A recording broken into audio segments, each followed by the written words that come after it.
When they found me kneeling in designer coveralls beneath the marble sink of my own $4 million yacht, wrench in hand while champagne glasses clinked overhead, nobody suspected I was about to detonate the most expensive family dinner in Monaco's history. The sound of $60,000 worth of designer gowns and tailored suits mingled with classical music drifting from hidden speakers, and these people, my son's wife, her trust fund parents, their society friends, had no idea that the man they'd dismissed as hired help was actually the owner of everything they were standing on. What happened in the next 30 minutes would leave half of them speechless, the other half scrambling for their lawyers, and one particular daughter-in-law learning that some bridges, once burned, can never be rebuilt. August 12, 2024. That's the date burned into my memory like a brand on cattle.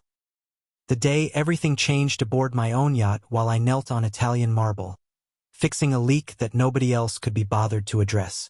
Let me start at the beginning, because the ending makes no sense without understanding how deeply they'd all convinced themselves that I was nobody worth knowing.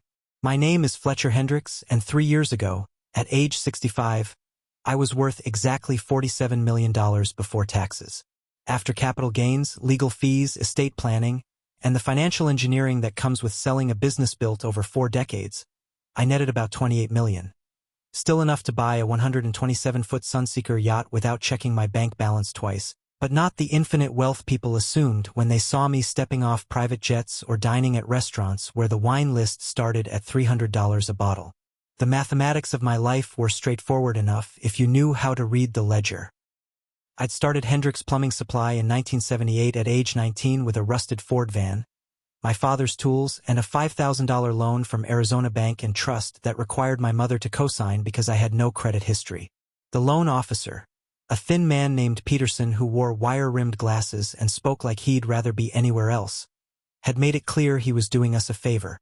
"Plumbing supply," he'd said, reviewing my handwritten business plan with obvious skepticism. "Lot of competition in that field, son.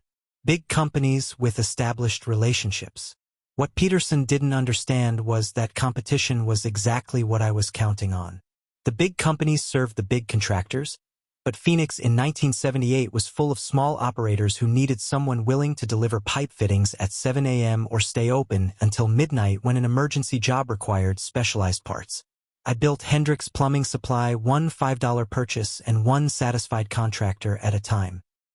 By 1985, we had our first warehouse and 3 employees. By 1992, when my son Garrett was born, I was 33 then, my wife Maria 31, we employed 16 people and served contractors from Tucson to Flagstaff.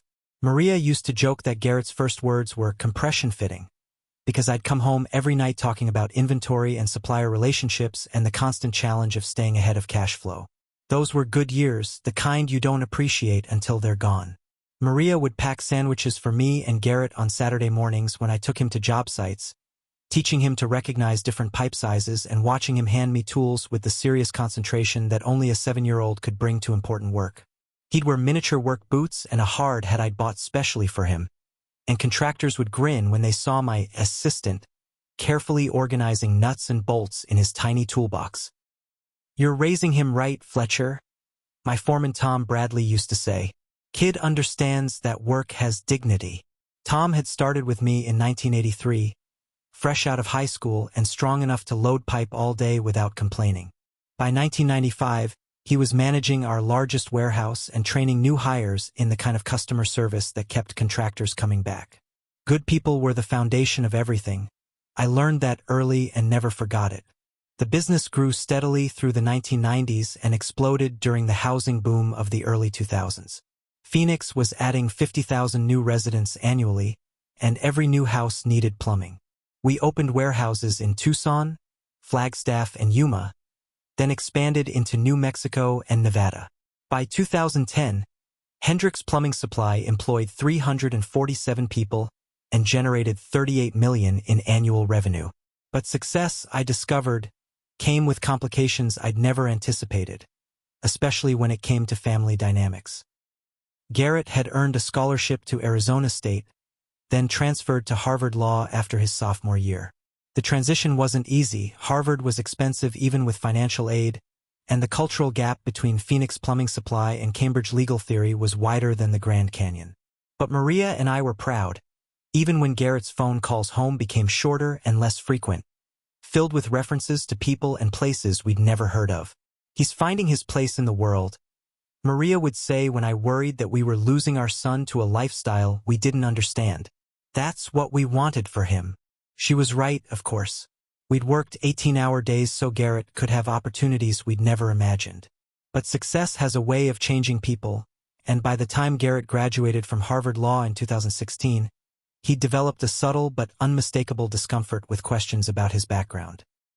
The first time I noticed it was at his graduation party, when one of his classmates asked what his father did for a living. Garrett paused just a fraction too long before saying I was in business in Arizona. Not plumbing supply, not the trade that had paid for his education, just business. As if the specifics were somehow irrelevant or embarrassing. Maria noticed it too, but she was already fighting the cancer that would kill her 4 years later, and she didn't have energy for confrontations that might not lead anywhere productive. He'll figure it out, she told me. Smart kids sometimes have to learn the hard way that there's no shame in honest work. The cancer diagnosis came in September 2019, just as the business was reaching new heights of success. Pancreatic cancer, stage 4, prognosis measured in months rather than years. Maria faced it with the same practical determination she'd brought to everything else.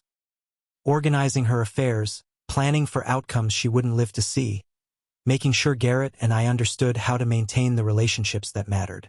Don't let him forget where he came from, she told me during one of her good days, when the chemotherapy hadn't yet stolen her ability to speak clearly. Success can make people forget what actually matters. She died on March 15, 2020, just as the world was shutting down for a pandemic that would reshape everything we thought we knew about business and family and the things that actually mattered.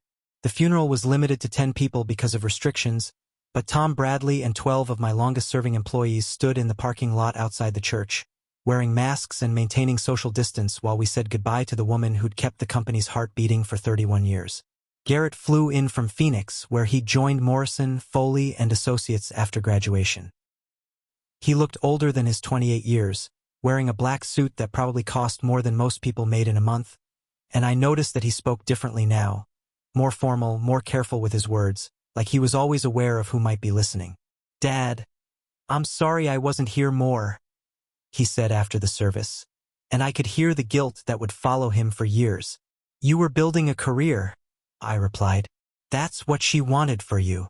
But something had changed in our relationship, some fundamental shift that I couldn't quite identify but felt in every conversation.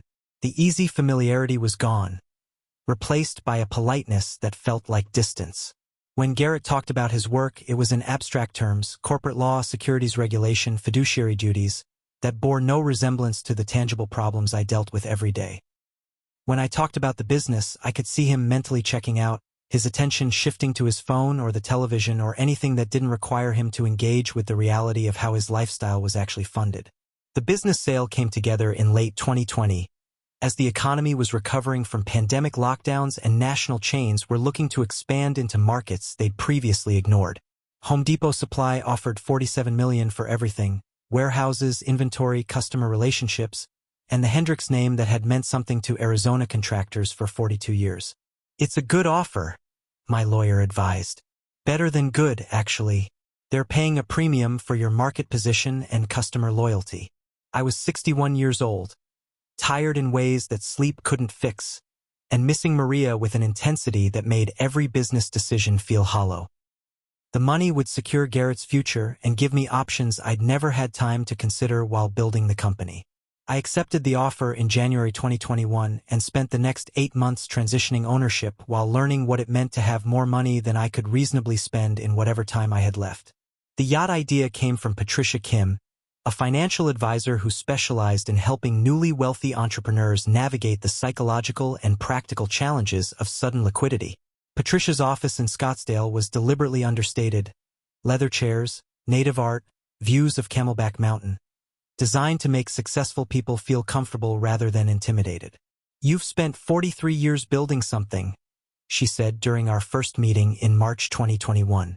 "Now you need to figure out what you want to build next. The money is just a tool."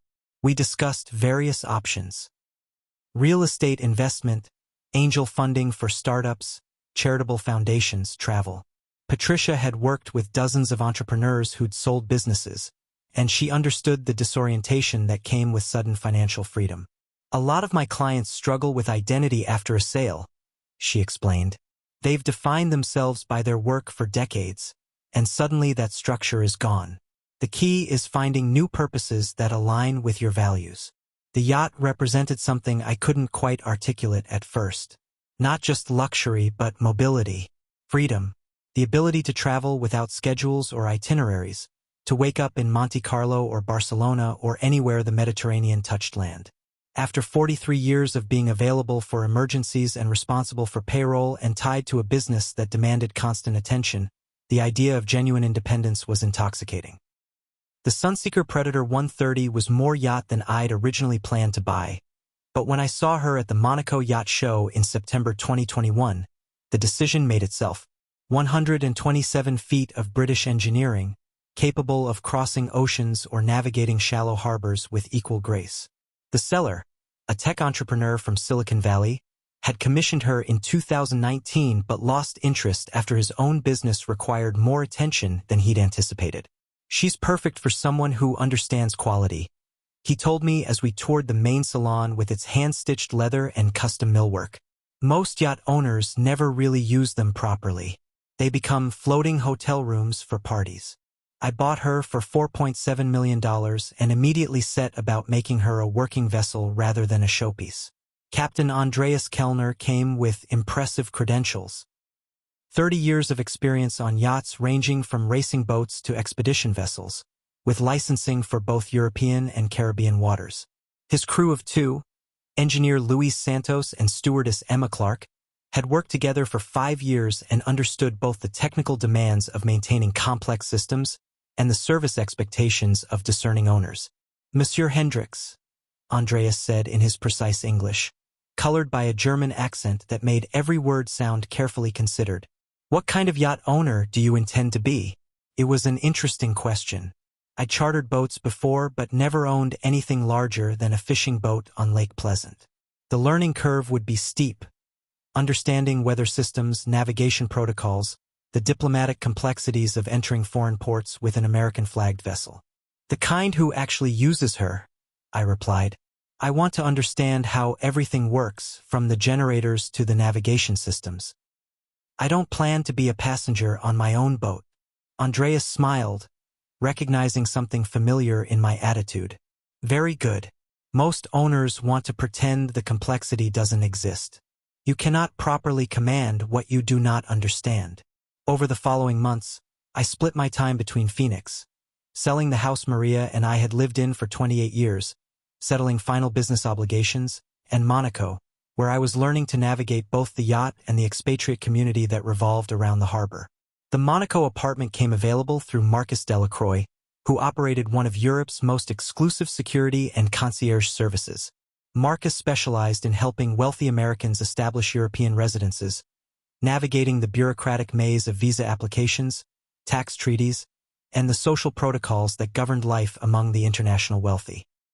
Monaco is unique, he explained over lunch at the Hermitage, watching superyachts maneuver in the harbor below. Very small, very expensive, very particular about who becomes resident. You need patience and proper introductions. The residency application process took 14 months and required more documentation than I'd needed to buy my first house. Financial statements, health records, background checks, letters of recommendation from American banks and business associates.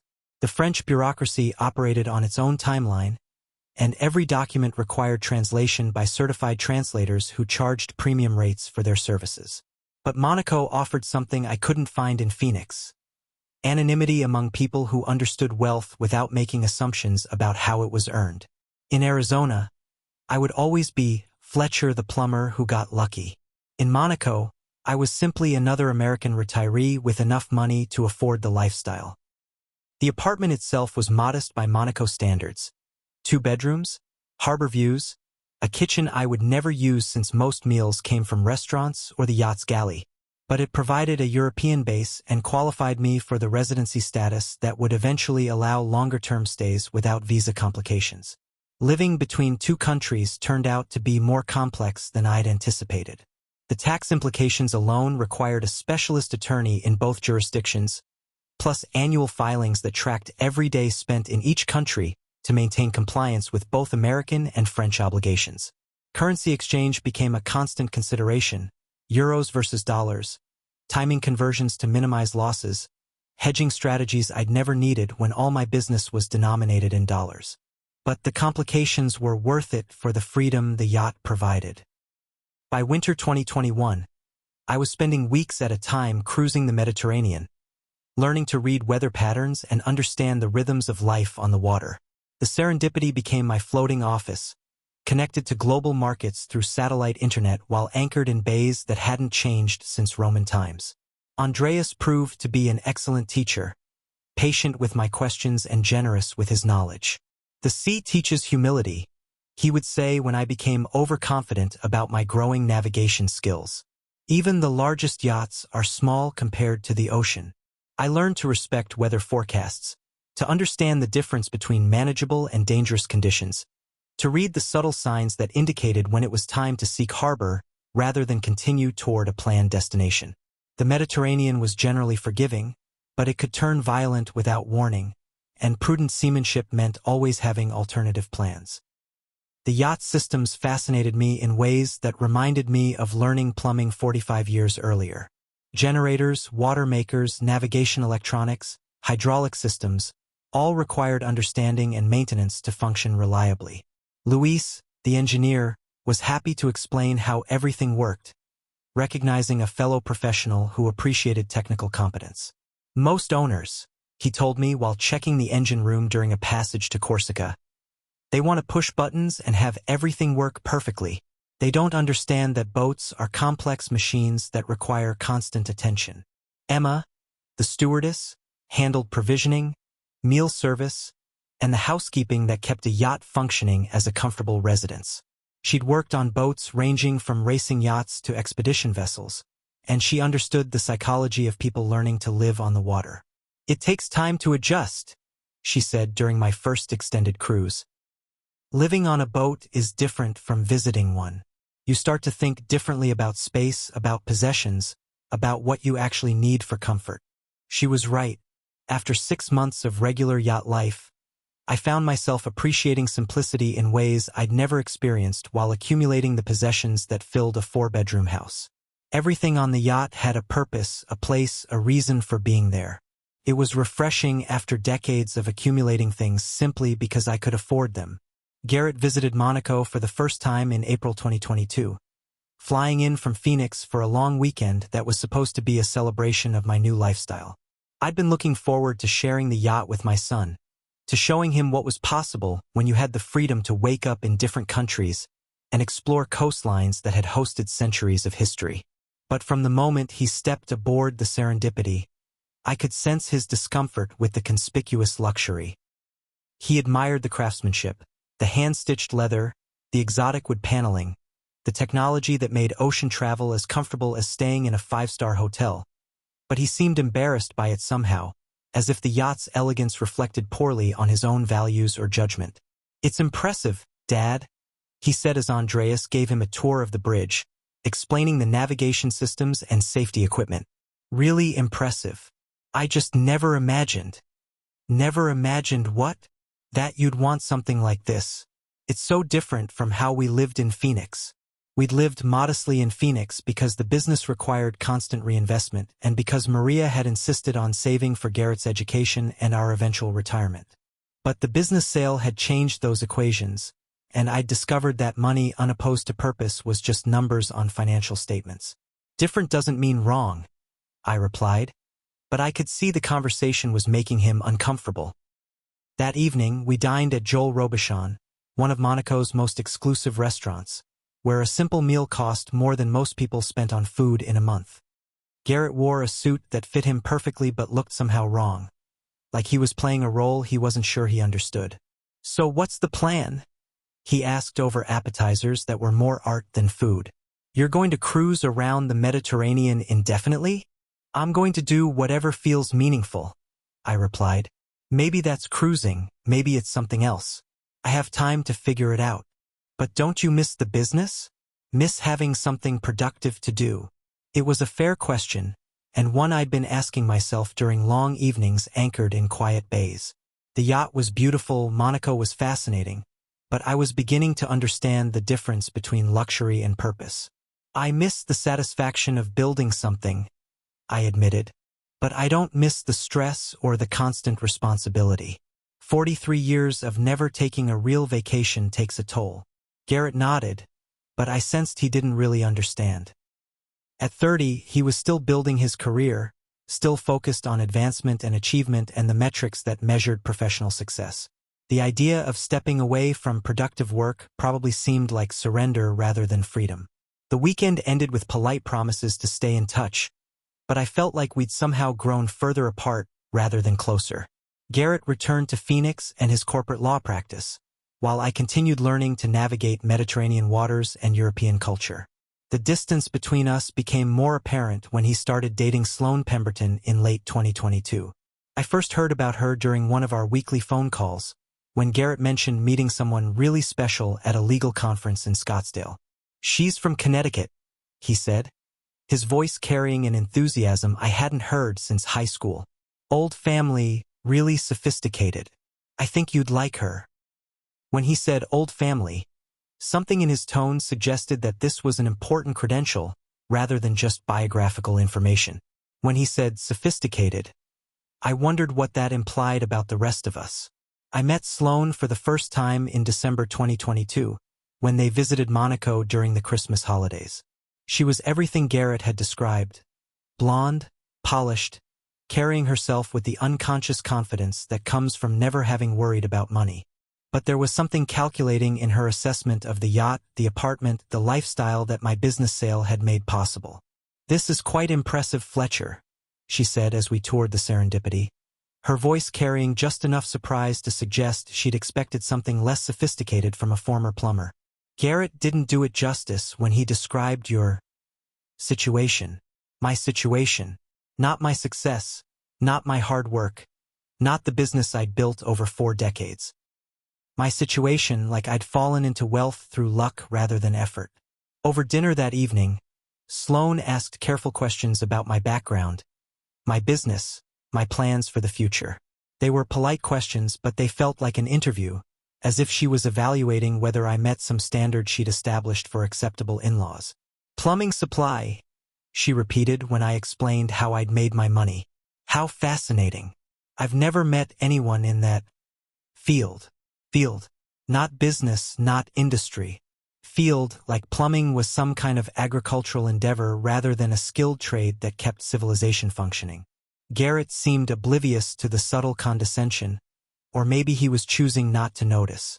When Sloane made comments about people in trade or mentioned that her family had been in finance for generations, he nodded along as if these distinctions were natural and important.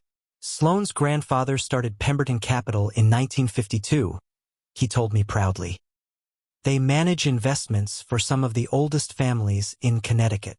I was happy that Garrett had found someone who made him feel important, but I couldn't shake the feeling that Sloane's interest in him was somehow transactional. She seemed more impressed by the yacht than by the man who'd earned the money to buy it, more fascinated by the Monaco lifestyle than by the work that had made it possible. They announced their engagement in March 2023, just 4 months after they'd started dating seriously. The wedding was planned for June 2023 at the Pemberton family estate in Greenwich, Connecticut, and I was told it would be a small affair, only 300 guests. "Small affair," I repeated when Garrett called with the details. 300 people. "Well, small by their standards," he replied, and I realized he was already thinking in terms of their standards rather than his own. The wedding itself was everything I'd expected and nothing I felt comfortable with. The Pemberton estate was beautiful in the way that only generational wealth could create. Manicured grounds, historical architecture, an atmosphere of permanence that suggested money so old it had lost any connection to the work that originally created it. I wore my best suit and tried to make conversation with people who spoke in code about family names and social connections I'd never heard of. When other guests asked what I did, I said I was retired from business, and most people lost interest immediately. It was clear that my presence was tolerated rather than welcomed, included only because excluding the groom's father would have been unseemly. Sloane's father, Harrison Pemberton III, was polite but distant when we were introduced. "Garrett tells me you were in business in Arizona," he said, managing to make both Arizona and business sound vaguely exotic. "Plumbing supply," I replied, watching his face carefully. "Ah," he said, as if that explained everything. "Well, that's practical. Practical. The kind of work that practical people did, as opposed to the important work of managing other people's money or the sophisticated work of whatever Harrison Pemberton III did when he wasn't hosting wedding receptions for 300 intimate friends. But Garrett was happy, and Sloane was beautiful, and the ceremony was conducted with the kind of effortless elegance that money could buy. I gave a short toast at the reception, thanking the Pembertons for their hospitality and wishing the couple happiness, and I tried not to notice how relieved everyone looked when I sat down. The newlyweds honeymooned in Europe, spending 2 weeks touring Italy before visiting Monaco for what Sloane called their yacht experience. It was supposed to be a celebration, a chance for them to enjoy the serendipity together while exploring the Mediterranean. But the visit revealed tensions I hadn't anticipated.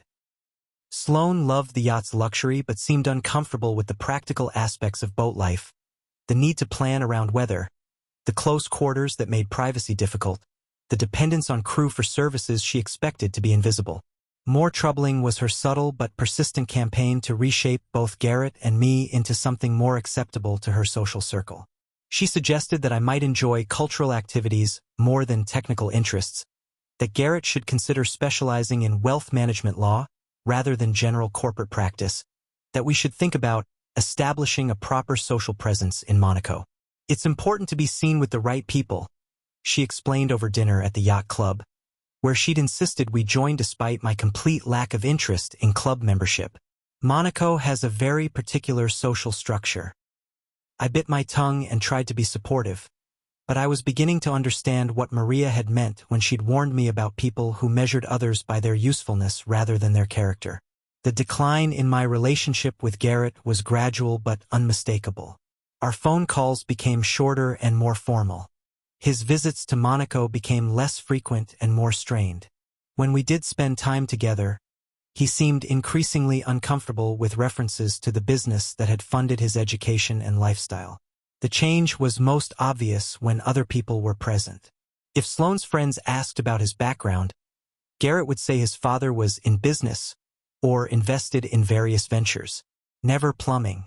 Never the trade that had actually created the wealth they were enjoying. I tried to be understanding. Garrett was building a career in an environment where perception mattered, where clients made judgments based on social connections and family background. Maybe downplaying his working-class origins was just practical professional behavior. But understanding didn't make it hurt less when my own son seemed ashamed of the work that had made everything else possible. The situation came to a head during the summer of 2024, when Sloane suggested that they should host a dinner party aboard the Serendipity for some of Garrett's important contacts.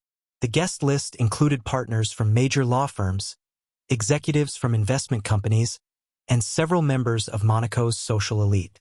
"It's a wonderful opportunity," Sloane explained during the planning call. "Garrett's been working so hard to establish himself, and this could really help solidify some key relationships." The party was scheduled for August 12th, and Sloane took charge of every detail with military precision. The catering came from one of Monaco's most exclusive restaurants. The wine selection required consultation with a sommelier. The flowers were flown in from Holland to ensure they met her standards. "We want everything to be perfect," she told me repeatedly. "These people are used to the finest things." I flew in from Phoenix 2 days early, partly to help with preparations but mostly because I was looking forward to spending time with Garrett before the party. We'd been drifting apart for months, and I hoped that a few days together might help us reconnect. But from the moment I arrived at the marina, it was clear that Sloane had very specific ideas about my role in the evening's success, which was to say, no role at all. Fletcher, she said when I boarded the yacht carrying my overnight bag. You're early. The event isn't until tomorrow evening. Thought I might help with preparations, I replied. Maybe spend some time with Garrett before things get busy. Her smile was perfect and completely cold. How thoughtful. But everything's under control. Perhaps you could stay out of the way until tomorrow evening. Stay out of the way. On my own yacht. On the vessel I'd purchased with money earned through 46 years of work that apparently embarrassed my daughter-in-law. I found Garrett in the main salon, hunched over his laptop and surrounded by legal documents. He looked up with genuine warmth when I entered, and for a moment I saw the boy who used to hand me tools in the garage. Dad, he said, standing to give me a hug. Glad you could make it. This is going to be a great evening. Looking forward to it, I replied, settling into one of the leather chairs. Congratulations on the Morrison partnership, by the way. Your mother would be proud. His face softened at the mention of Maria, and I saw something flicker in his expression. Maybe recognition of how far he'd traveled from the values she tried to teach him. She always believed I'd make it, he said quietly. Even when I was struggling with organic chemistry and thinking about dropping pre-law. She believed in both of us, I said. Even when I was crawling under houses at 2 a.m. fixing emergency leaks. And there it was, that subtle flinch I'd been seeing more often lately, as if my references to actual work were somehow inappropriate in polite conversation. Dad, about tomorrow night, he started, then stopped, clearly struggling with how to phrase whatever he wanted to say. What about it? Sloan's invited some really important people, partners from major firms, potential clients, people who could make a real difference in my career trajectory. I waited for him to continue, but he seemed to be searching for the right words. It would mean a lot if you could maybe keep the conversation focused on other topics. Other topics? He shifted uncomfortably in his chair, looking everywhere except directly at me. Just avoid talking about plumbing or the old business. These people move in different circles, and they might not understand. Understand what, exactly? Dad, please, you know what I mean. They're sophisticated people with sophisticated interests. They want to talk about art, culture, investment strategies, not about pipe fittings and contractor relationships. The words hung in the air between us like a confession of something shameful. My son, the boy I'd raised to understand that all honest work had dignity, was asking me to hide the very foundation of our family's success because it might embarrass him in front of people whose approval he craved. Garrett, I said quietly, do you understand what you're asking me to do? I'm asking you to help me succeed, he replied, but his voice lacked conviction. You're asking me to pretend that the work that paid for your Harvard education, that bought this yacht, that made your lifestyle possible, never happened. You're asking me to be ashamed of 46 years of honest labor. He looked genuinely pained, caught between competing loyalties that shouldn't have been in competition. It's not about shame, Dad. It's about context. These people judge success differently. And how do they judge success? By results, by sophistication, by the ability to move in their circles without making anyone uncomfortable. And my background makes people uncomfortable? The question forced him to confront what he'd been dancing around, and I watched him struggle with an answer that wouldn't sound completely condescending. Before he could respond, we were interrupted by a commotion from the galley. Shouting in rapid French, the sound of tools clattering, and what sounded like water hitting marble with considerable force. Qu'est-ce qui se passe? I called out, my French still heavily accented after 3 years of lessons. Garrett jumped up, looking relieved to escape our conversation. What the hell is going on? We both headed toward the source of the chaos, and I found myself thinking that maybe this interruption was exactly what we needed. A practical problem that required practical solutions, the kind of work I'd been doing competently for nearly half a century. The galley looked like a disaster zone. Water sprayed from beneath the preparation sink with impressive force, soaking the Italian marble countertops and pooling on the hand-scraped hardwood floors. Philippe Recard, the catering manager I'd worked with for several Monaco events, stood wringing his hands while his 2 assistants tried unsuccessfully to stop the deluge with kitchen towels. Monsieur Hendricks, Philippe said when he saw me, switching to accented English. C'est une catastrophe. The connection, she has failed completely. We cannot prepare anything with this flooding. Perhaps we should postpone. Postpone. Sloane's voice cut through the chaos like a blade. She'd appeared in the galley doorway, surveying the disaster with the kind of horror usually reserved for natural catastrophes. Absolutely not. We have 40 guests arriving tomorrow evening, including Bradford Ashworth and the entire Pinnacle Capital Management team. I knelt down and peered under the sink, water immediately soaking through my khakis. The problem was obvious to anyone who'd spent time around plumbing systems. A loose compression fitting on the cold water supply line, probably loosened by the constant vibration of the yacht's generators. It was the kind of failure that happened regularly in marine environments, where nothing stayed tight forever. I can fix this, I said, standing up and wiping my hands on my pants. The galley went silent except for the continued sound of water hitting marble. Philippe and his assistants exchanged glances, probably wondering if they should take my offer seriously. Garrett stared at the pooling water like it contained the secrets of the universe. Sloane's laugh was like breaking glass. Fletcher, please. This isn't some trailer park. We need an actual professional. The words landed like a physical blow. After everything, the yacht, the lifestyle, the careful cultivation of European sophistication, I was still just a trailer park plumber in her estimation.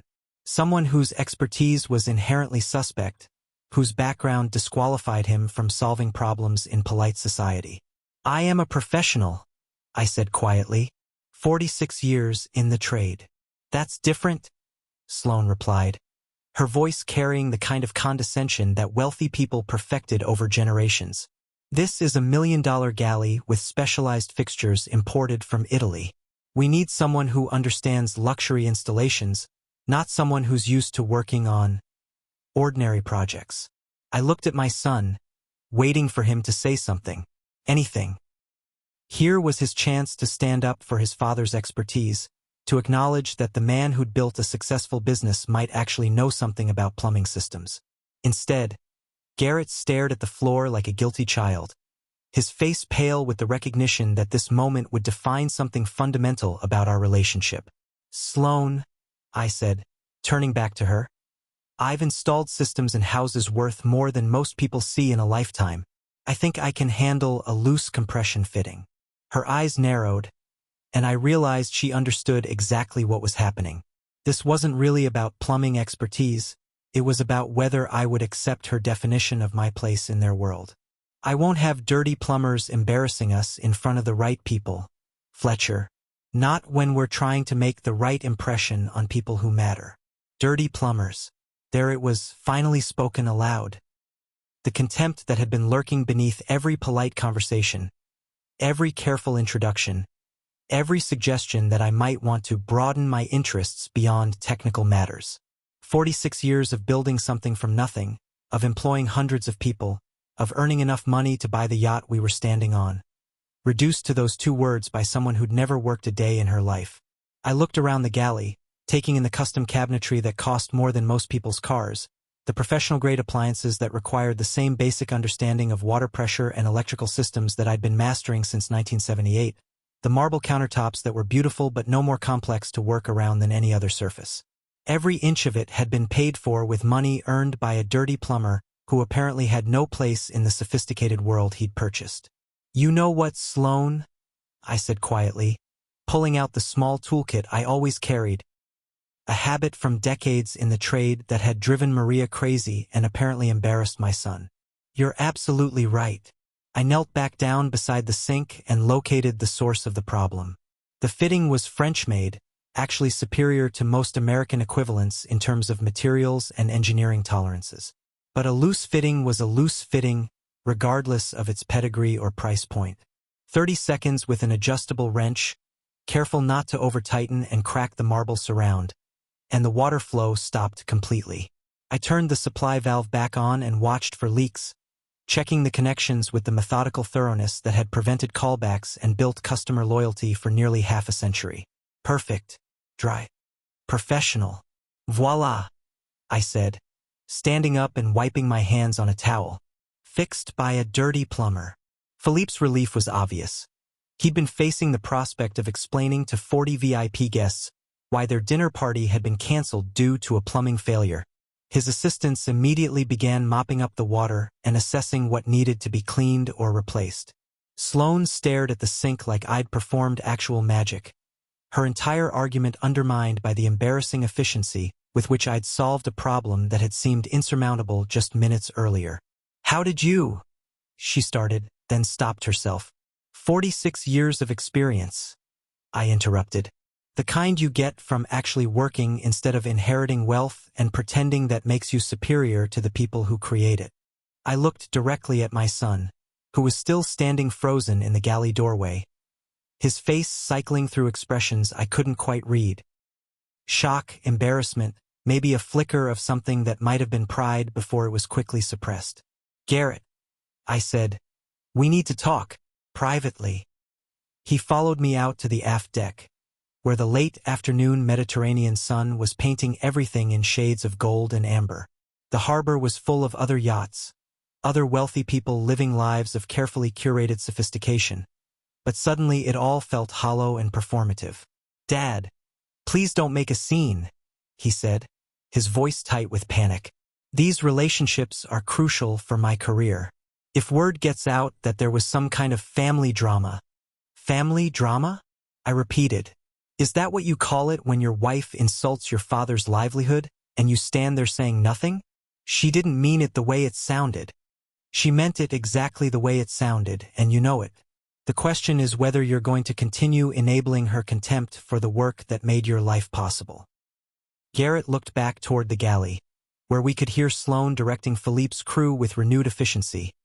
The crisis solved by the very expertise she'd just dismissed as unsuitable for polite company. "Dad, you have to understand my position. I'm trying to build something here, establish myself in circles where perception matters. These people judge success by different standards. And what standards are those exactly? Sophistication, culture, the ability to move comfortably in refined social environments. And my background prevents you from being sophisticated?" The question forced him to confront what he'd been avoiding, and I watched him struggle with an answer that wouldn't sound completely insulting. "It's not about your background personally," he said finally. "It's about context. When Sloane's friends ask what my father does, it's easier to say you're in investments or real estate than to explain. That I'm a plumber who built a successful business and sold it for enough money to buy a yacht. It's more complicated than that." "No, Garrett, it's exactly that simple. You're ashamed of honest work because your wife has convinced you that the opinions of people who've never created anything meaningful are more important than the truth about your family." The silence stretched between us, filled with the sound of rigging clanking on nearby yachts and the distant hum of Monaco traffic. I could see him processing what I was asking him to choose between: his wife's social expectations and his father's self-respect. "I need time to think," he said finally. "You've had 3 years to think about it," I replied. "Every time you introduced me as being in business instead of acknowledging what kind of business.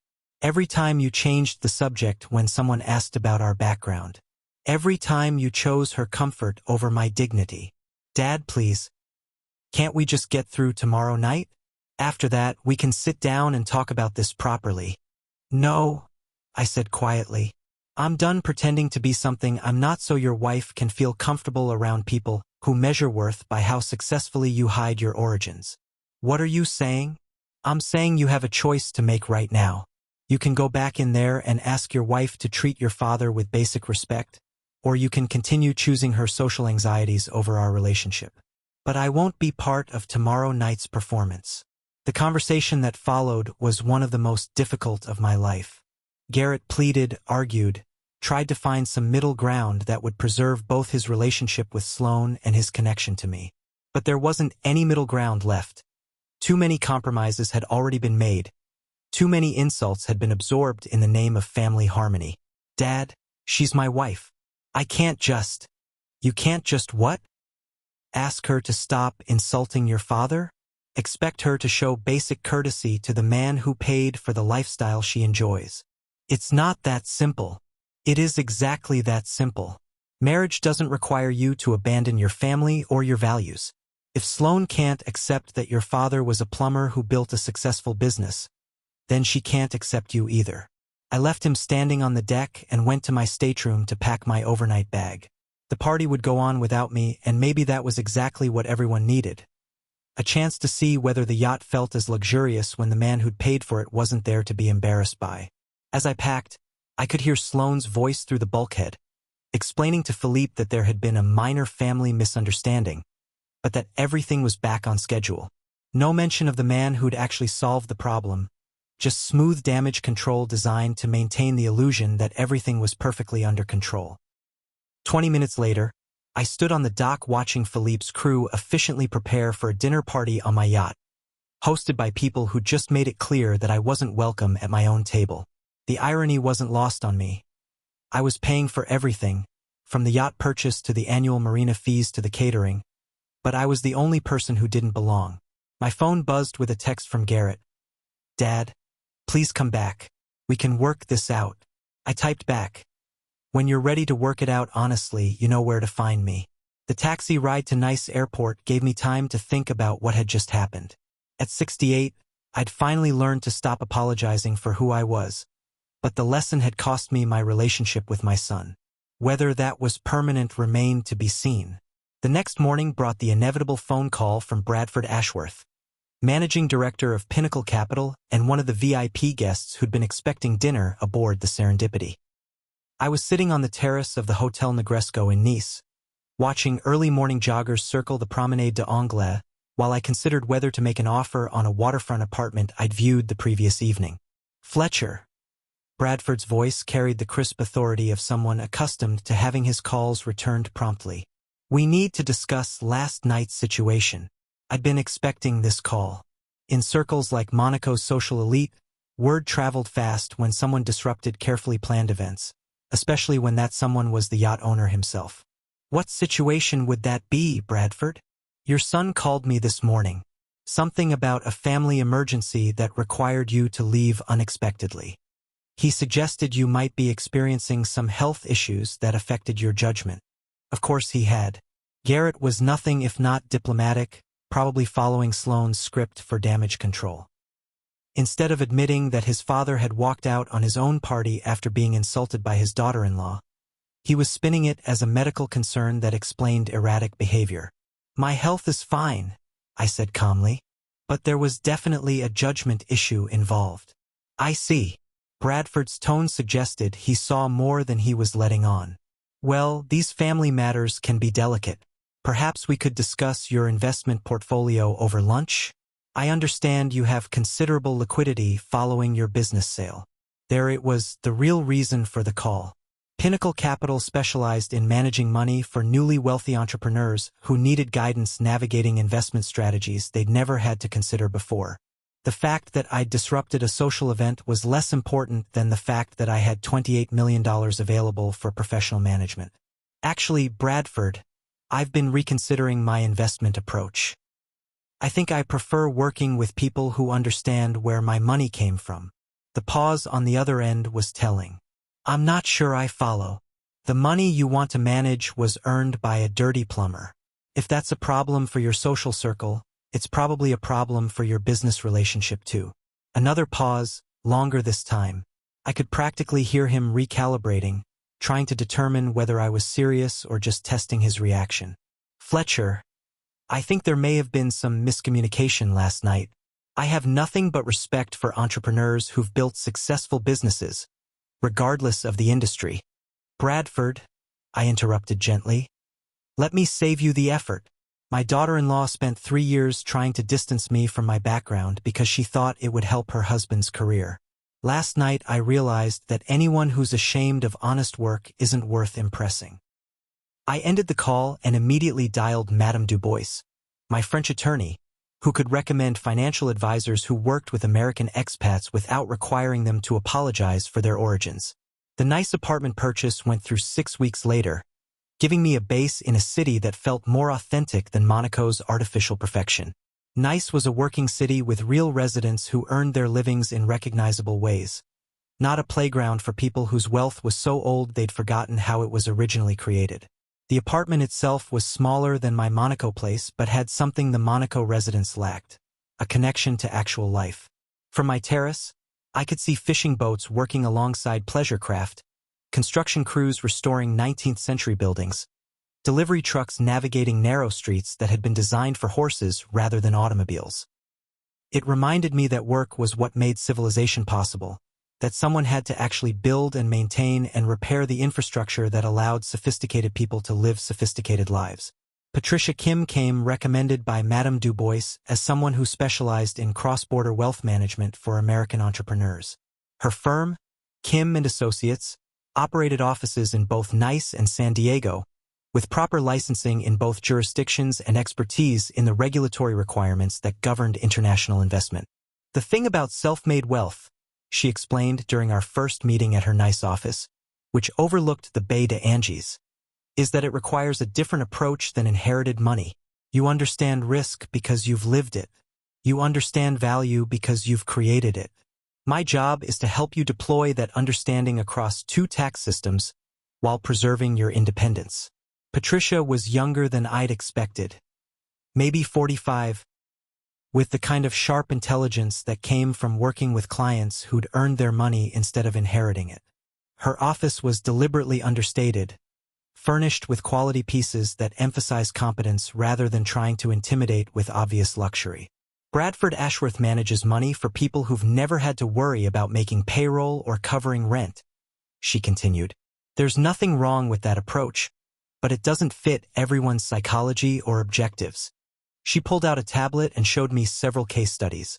A roofing contractor who'd built a national chain and used his wealth to invest in affordable housing development. A woman who'd started with a food truck and parlayed it into restaurant franchises. A master electrician who'd expanded into commercial construction and property management. The common thread, Patricia explained, is that they all stayed connected to industries they understood. They used their expertise to identify opportunities that traditional investors missed because they didn't understand the underlying businesses. It made sense in a way that Bradford's conservative portfolio strategies never had. I wasn't a trust fund baby who needed to preserve inherited wealth through blue-chip stocks and municipal bonds. I was someone who'd built something from nothing and understood how to evaluate business fundamentals, customer relationships, and the kind of operational challenges that determined whether companies succeeded or failed. We spent 3 hours discussing investment approaches that felt familiar rather than foreign, strategies that built on knowledge I'd gained through decades of actual work, rather than requiring me to trust other people's expertise about markets I didn't understand. The currency exchange issues were complex. Euros versus dollars, timing conversions to minimize losses, hedging strategies I'd never needed when all my business was denominated in American dollars. But Patricia's firm handled the technical details while I focused on what I understood best, evaluating people and businesses worth supporting. Your advantage, Patricia said as we concluded our first meeting, is that you can spot quality craftsmanship and sustainable business models because you've built both yourself. Most wealthy investors rely on financial metrics that don't capture what really makes businesses successful. Over the following months, I began investing in opportunities that reflected my values and experience. Small manufacturing companies that produced tools and equipment for skilled trades. Specialty contractors who did restoration work requiring traditional techniques. Family businesses that had been serving their communities for generations but needed capital to expand or modernize.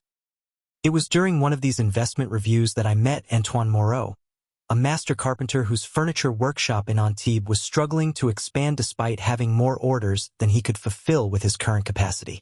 Banks, they do not understand, Antoine explained in heavily accented English as we toured his workshop, where 3 apprentices were handcrafting pieces that would last for generations.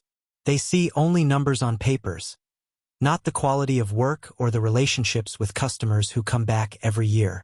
The conversation was a mixture of French and English, with frequent pauses while we worked through vocabulary neither of us knew in the other's language. But somehow we understood each other perfectly when it came to the fundamentals. The satisfaction of creating something beautiful and useful, the frustration of bureaucrats who measured everything except what actually mattered, the challenge of maintaining quality while growing a business. Antoine's workshop was exactly the kind of operation I understood. He'd started 15 years earlier with hand tools inherited from his grandfather, building a reputation for furniture that combined traditional joinery techniques with contemporary design. His waiting list was 8 months long, but he couldn't expand because banks considered furniture making too risky and too small-scale for significant loans. "I can help with that," I told him over lunch at a cafe near his workshop, where we switched between languages and used sketches on napkins when words failed us. The investment structure required careful legal planning, establishing a French corporation that could accept American investment while complying with both countries' securities regulations. Patricia's firm handled the complex paperwork while Antoine and I focused on expansion plans that would preserve the workshop's artisanal character while increasing production capacity. By March 2025, I'd invested in 5 similar businesses, providing capital and mentorship to entrepreneurs who understood the value of skilled work. Each investment required navigating different regulatory requirements, tax implications that varied by industry and jurisdiction, and cultural differences that affected everything from employment law to customer expectations. But the complexity was worth it for the satisfaction of working with people who shared my understanding that wealth should support productive work rather than just generating more wealth through financial manipulation. Garrett and I maintained minimal contact during the months following the yacht incident. Awkward phone calls every few weeks, carefully avoiding any mention of Sloan or the events that had driven us apart. He'd update me on his career progress, cases he was working on, partners he was trying to impress, the careful advancement through Morrison, Foley, and Associates hierarchy. I'd share carefully edited versions of my investment activities, describing them as business consulting, rather than getting into specifics that might require him to acknowledge what kinds of businesses I was actually supporting. We were both trying to maintain a relationship while avoiding the fundamental questions that had driven us apart. It was exhausting and ultimately unsustainable, but neither of us seemed ready for the honest conversation that might resolve things or end them permanently. The yacht remained moored in Monaco, mostly unused except for maintenance runs by Captain Andreas and his crew. The annual costs, marina fees, insurance, crew salaries, regular maintenance, totaled nearly €150,000, money that could have funded several small business investments. But I kept her partly for sentimental reasons and partly because selling would have felt like admitting that the entire Monaco experiment had been a mistake. Andreas understood the situation without requiring detailed explanations. Many owners go through difficult periods with their vessels, he told me during one of my infrequent visits to check on things. Sometimes the boat waits patiently until the owner rediscovers what he actually wants from life on the water. He was right, of course. The serendipity had become a symbol of trying to fit into a world that didn't want me. But she was also evidence of what was possible when you refused to apologize for honest work. The question was whether I could find a way to use her that aligned with my actual values rather than the social expectations that had nearly destroyed my relationship with my son. The breaking point came in July 2025, when Garrett called with news that changed everything. "Dad, I need to tell you something important. Sloan and I are separating." I was in my nice apartment, reviewing financial statements for Antoine's expanding workshop while trying to understand French accounting conventions that bore no resemblance to American standards. The words hit me with surprising complexity, relief mixed with concern for my son's obvious pain. "I'm sorry to hear that, Garrett. Are you all right?" "Honestly, I'm better than I've been in years. And I owe you an enormous apology." "For what?" "For choosing comfort over integrity. For being ashamed of the work that made everything possible. For letting her convince me that success meant distancing myself from my background instead of being proud of it." I set down the financial statements and walked to the window, looking out over the bay to Angie's where fishing boats worked alongside luxury yachts. A visual reminder that real work happened everywhere, even in paradise. "What changed your mind?" "She did, actually. When Bradford Ashworth told her you dropped Pinnacle Capital and started investing in what she called working-class businesses. She spent 3 hours explaining why you were embarrassing the family by reverting to type. I could picture the scene. Sloane's perfectly controlled fury at my refusal to play the role of a reformed blue-collar worker grateful for admission to polite society. "That bothered you?" "It disgusted me," Garrett said quietly. listening to her talk about you like you were some kind of trained animal that had forgotten its tricks. I realized I'd been nodding along to that attitude for 4 years, and I was becoming someone I didn't recognize or respect. We talked for 4 hours that day, the longest genuine conversation we'd had since Maria's death.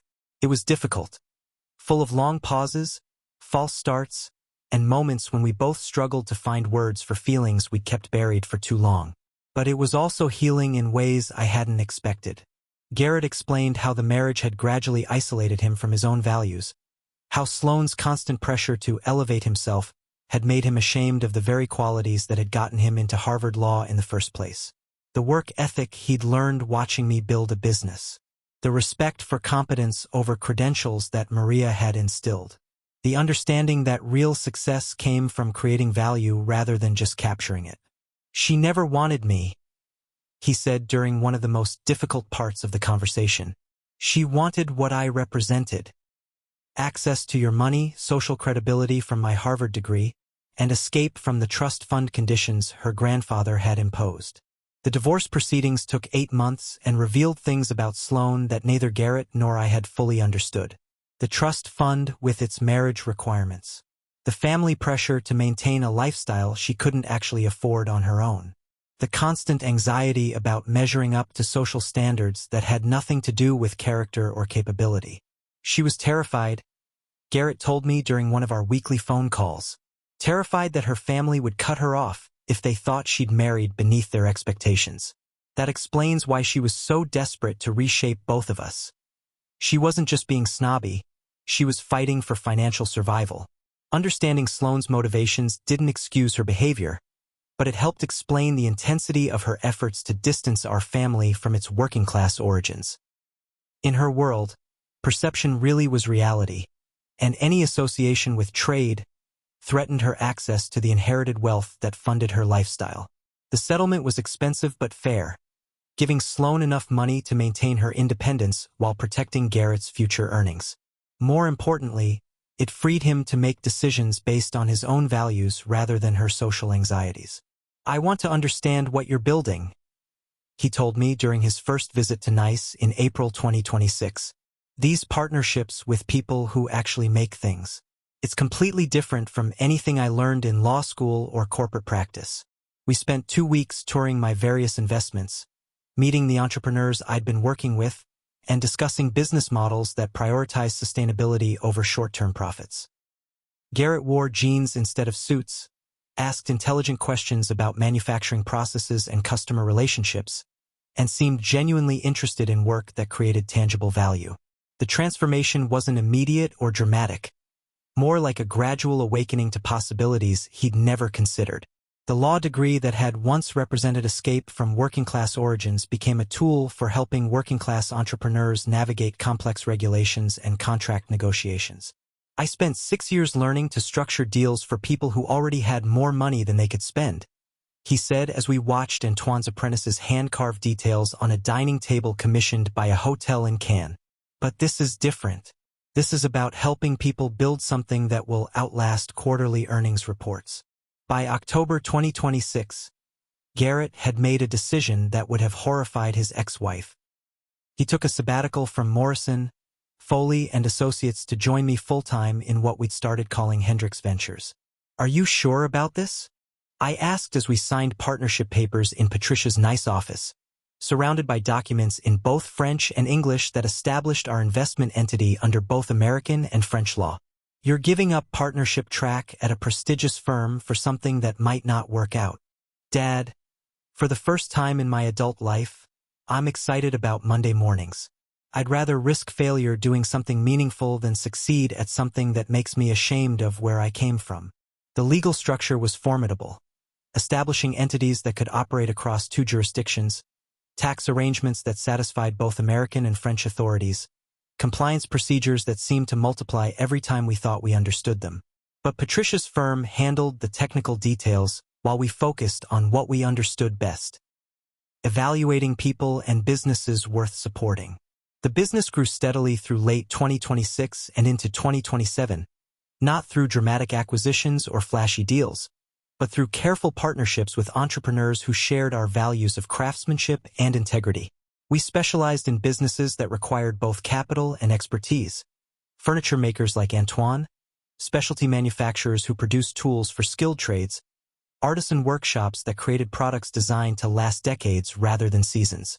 Our success attracted attention from other investors, including some who'd dismissed me when I walked away from traditional wealth management. Bradford Ashworth called 5 times before I finally took his call in March 2027.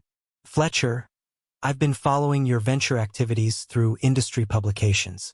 Impressive returns for such a focused strategy. Thank you, Bradford.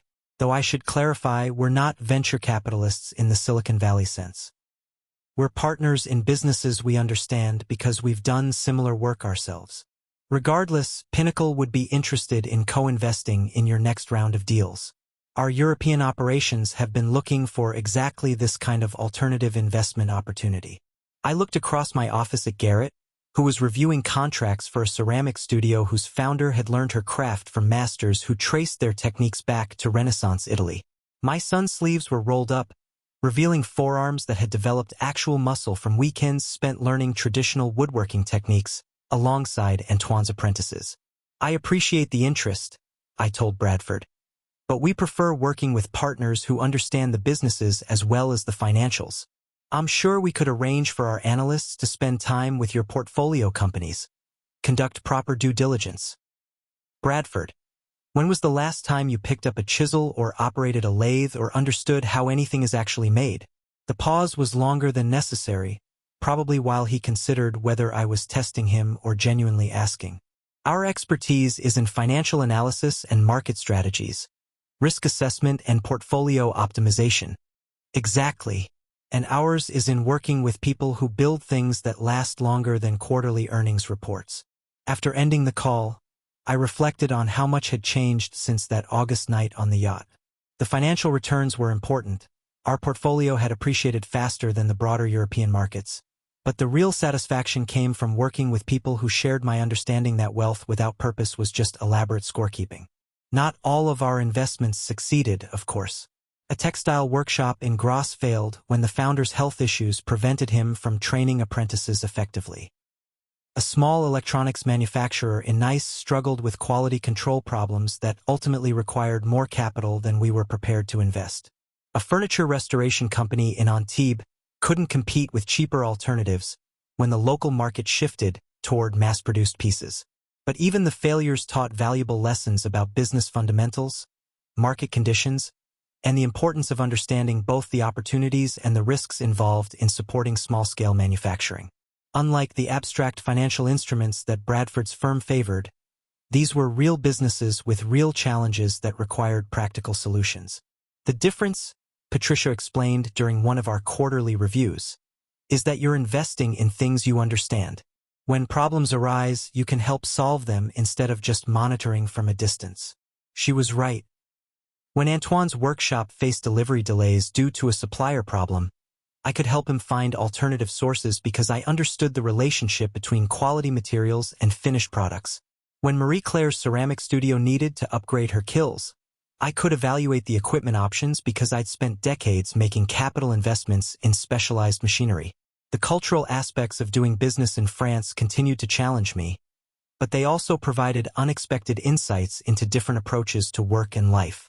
French labor laws were more complex than anything I dealt with in Arizona, but they also reflected a different understanding of the relationship between employers and employees. In France, Antoine explained during one of our regular business meetings, we understand that good work requires time. American companies want everything faster, but speed and quality, they do not always work together. His English had improved dramatically over the 2 years we'd been working together, just as my French had become functional if not elegant.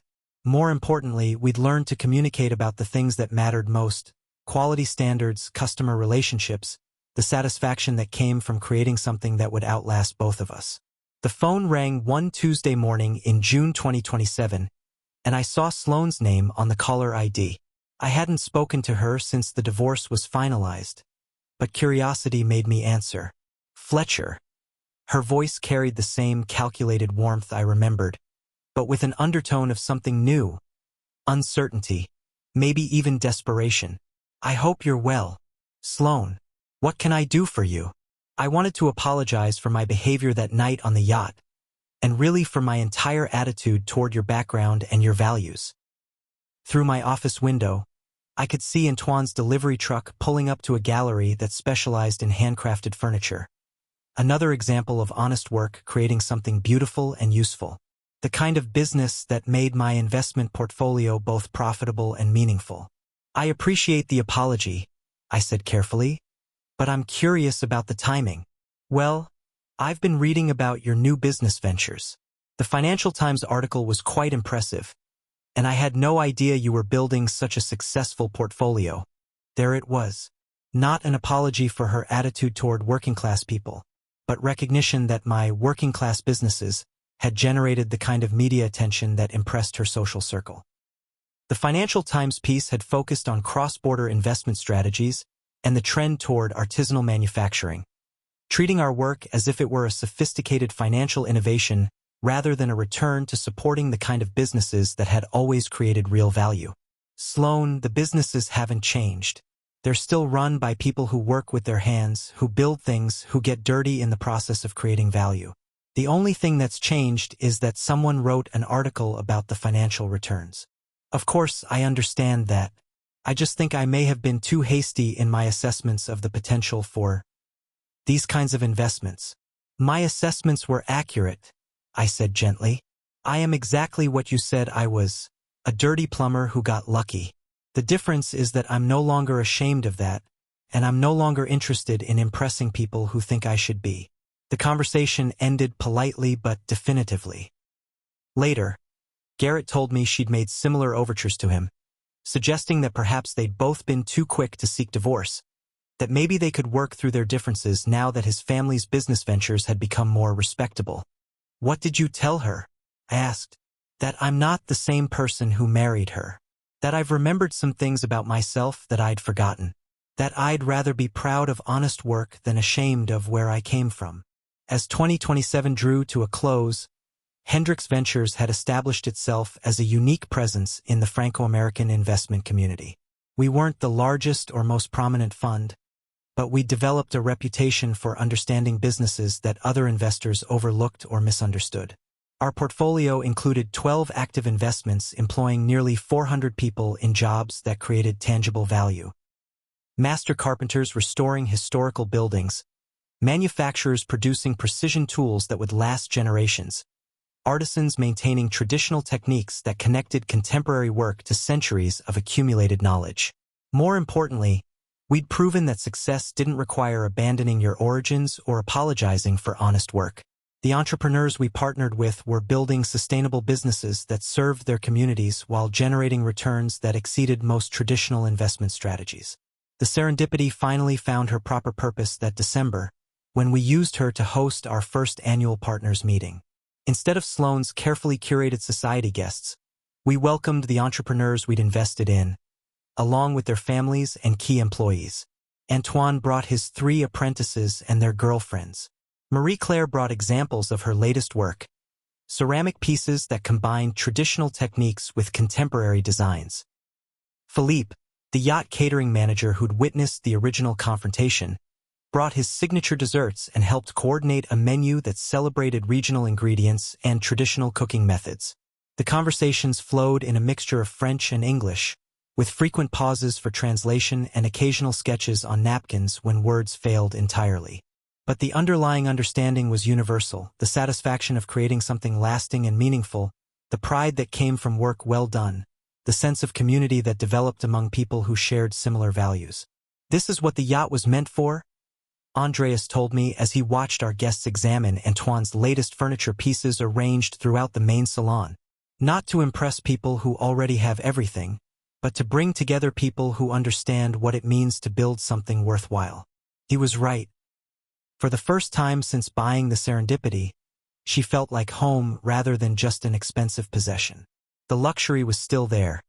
The hand-stitched leather, the exotic wood paneling, the technology that made ocean travel comfortable. But it was being enjoyed by people who appreciated both the craftsmanship and the work that had made it possible. On a warm evening in early 2028, exactly 3 years and 6 months after that August confrontation, I stood on the aft deck with Patricia Kim, Antoine Moreau, and several other partners, celebrating the completion of our most ambitious project yet. A sustainable furniture workshop in Grasse that combined traditional craftsmanship with modern environmental practices. The workshop represented everything we'd learned about supporting businesses that created lasting value. Solar panels provided clean energy for the machinery. Local timber sources ensured sustainability while supporting regional forest management. Apprenticeship programs connected experienced craftsmen with young people learning traditional techniques. To Fletcher, Antoine raised his glass of wine, a vintage from the Côte d'Azur, produced by a family who'd been making wine for 6 generations, for proving that success and integrity are not mutually exclusive. The laughter that followed was warm and genuine, the kind that comes from people who understand the difference between wealth and worth, between success and significance. These were relationships built on shared values rather than social positioning, partnerships that would outlast market cycles and economic downturns. As the evening wound down and our guests departed for their homes and hotels, I found myself alone on the deck with Garrett, watching the lights of Monaco twinkle against the darkening sky. The same view that had witnessed our confrontation 3.5 years earlier, but everything else had changed. "Any regrets?" he asked, settling into the chair beside mine. I considered the question while listening to the gentle sound of water lapping against the yacht's hull. Did I regret the years of letting Sloane's prejudices shape family dynamics? Did I regret not standing up for myself sooner? Did I regret the wealth that had somehow convinced my son to be ashamed of its origins? Only one, I said finally. Which is that it took me so long to stop apologizing for who I am. My phone buzzed with a text message from Marie-Claire, the ceramics artist whose workshop we'd helped expand into a teaching studio where traditional techniques were passed to a new generation of craftspeople. "Fletcher, the first class graduated today. 12 new artisans who understand that beautiful things require patient hands and honest work.